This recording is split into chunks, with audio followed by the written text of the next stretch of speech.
प्रथमे सजना शाग आउ सारूटा को चुन चुन कर काटी दिंतु। तापर सजना शाग आउ सारू को पकईकी लुण पकईके बॉईल कर दिंतु।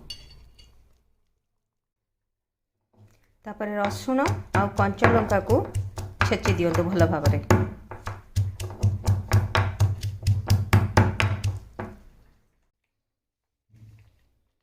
तापर अल्प टिके सोरिष तेल को कड़ाई रे पकांतु।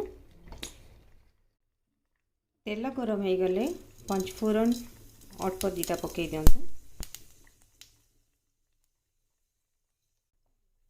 फुटण फुटी आसिले पूर्व छेची रसुण और कंचा लंका को पकई दिंतु। तापर खड़िकार एपट सेपट कर दिंतु। तापर पूर्व सिझी जाइथिबा सजना शाग सार को पकई दिंतु।